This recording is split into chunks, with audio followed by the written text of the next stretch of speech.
Good morning, good afternoon, good evening, guys. Welcome to Otaku. Chris is talking. This is your weekly Dragon Ball Super anime review, and this is for episode 93. Now, this is going to be a shorter review than usual, as I just finished work and I kind of have to go to sleep. So, honesty out there. I kind of want to talk about the main things that kind of stood out for me in this chapter. And first of all, is the fact that we're going to gloss that Cauliflower basically went Super Saiyan 2.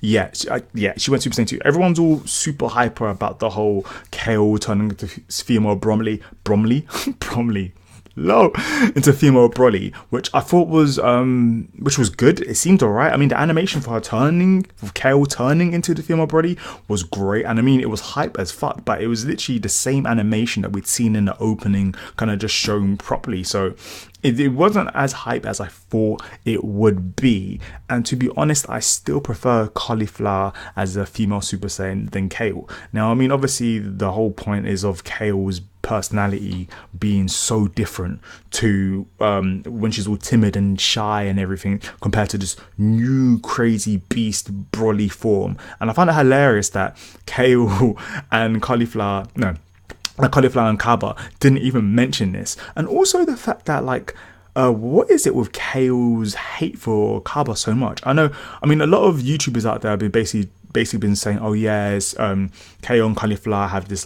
kind of shipping together, that they're that they're meant to be together, blah blah. And I mean, I've seen this, but it'd be pretty cool if they could actually just confirm this, because it's kind of like, you know what, it's not anything new anymore for people to be lesbians or bi in series. So it'd be kind of interesting if they could just be confirmed, so that it can kind of close the loop and at least let us know what the hell is kind of going on, or is it just a jealousy thing? Because I mean, a lot of us are being hypothetical out there, but it'd be kind of cool to have a cool understanding and a confirmation of their relationships, really. So that was one major part of this episode, which I thought was cool. I had a great time. I really did enjoy it. My favorite part was actually CABBA versus female Broly, which I thought was actually handled pretty well. Also, because I wanted to know the power scaling.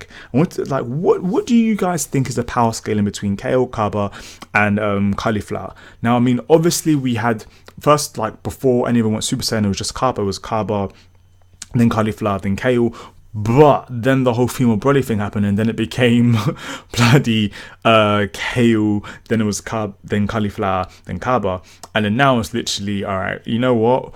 From when Cauliflower managed to just knock away that energy blast that seemed like it was going to be a world breaker quite casually, and how fast she even got there quick. She knocked it back quick, and you can tell that she had this new aura, and the design of her hair was different.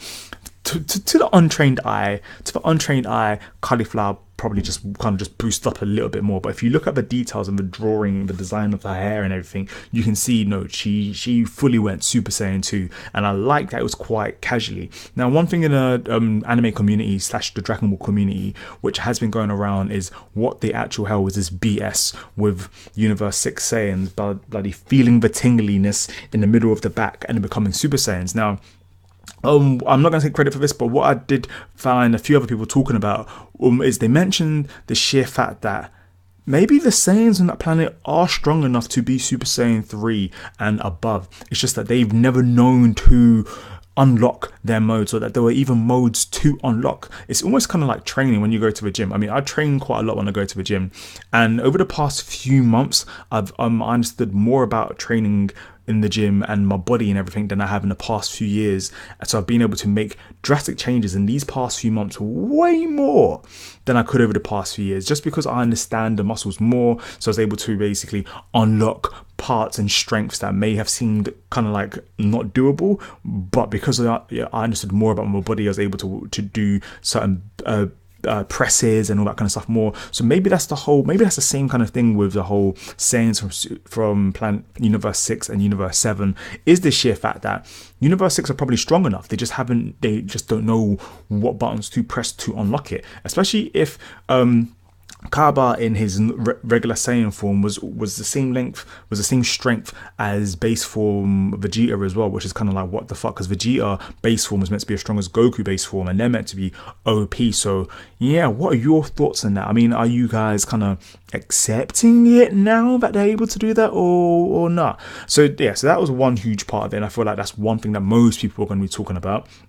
Obviously, the other huge part was the whole Frieza being kind of brought back from hell for 24 hours, which was pretty interesting. I like the dialogue between Goku and Frieza. I especially like the fact that Goku mentioned, this is a pretty beautiful place. This is a pretty fun hell. And Frieza's like, there is no worse hell for me. And you can tell it's because it's just bare colourful, super pretty. And Frieza's just there, not conquering shit. He's just basically just kind of floating like, what is the point of all of this? And you can tell that someone who loves to train, someone who loves to learn, someone who loves conquering shit, to just be somewhere where nothing's changing, nothing's happening, it's all pretty and colourful. The Emperor was not excited in the fucking slightest. We also have some like kind of mini plot thing with Universe, I think it was Universe. We had Universe 6 with KABBA, Universe 4 with Katila, which is obviously Tequila, the little mouse. That's the only reason why I remember his name is Tequila. Oh man, I'm so sad. But yeah, so the fucking God of Destruction from Universe 6, from Universe 4, he's been sending little spies to different universes to try and figure out how to sabotage. But that may or may not work. But correct me if I'm mistaken, but isn't Universe 4 exempt from the tournament of power? I forgot, what universe was it? Do you mind if you guys could just let me know down below in the description or in the comment box what universe it was, just because I kind of fucking forgot, you know. I'm not gonna try and lie and pretend I know everything. I honestly don't. But yeah, so there's a few things here and there, but to be honest, the most hype part was the whole female Broly thing, and also that Frieza was coming back, and that they finally got the right number of people, and Katila is going out, has basically been sending spies to different universes to try and sabotage them. So yeah, what is your favorite part of this episode? What's your thoughts on the whole Super Saiyan thing? Do you prefer the regular way? Oh, talking about the regular way, I like that Kale's actual way of unlocking the female Broly with Super Saiyan form was through her rage, more like a sadness, a weird kind of sadness than a rage itself. And there were these weird green flame things that were kind of floating around her, which were kind of like popping a little bit, and then eventually succumb and became the aura that transformed Kale into fucking female Broly. But yeah, so there was that. It was interesting. I like that they tried to mention that, and that also mentioned that Cauliflower was only able to do it because she's a prodigy. Otherwise, if Kale could do it as well, it'd kind of be like, whoa, what's the fucking point? You know what? Here's a last thing to leave you guys on. Who's your favourite female Super Saiyan between Kale and Cauliflower? Let me know down below. Yeah, that's about it really. So yeah, thumbs up for Kale, thumbs up for Cauliflower, or just leave your favourite in the comment box down below, and then I'll tally it up and talk about it in next week's review. Have a great day, guys. Sorry for the late review. Hopefully you guys will stick around and subscribe. I'll see you guys soon. Otaku Chris is talking. Peace.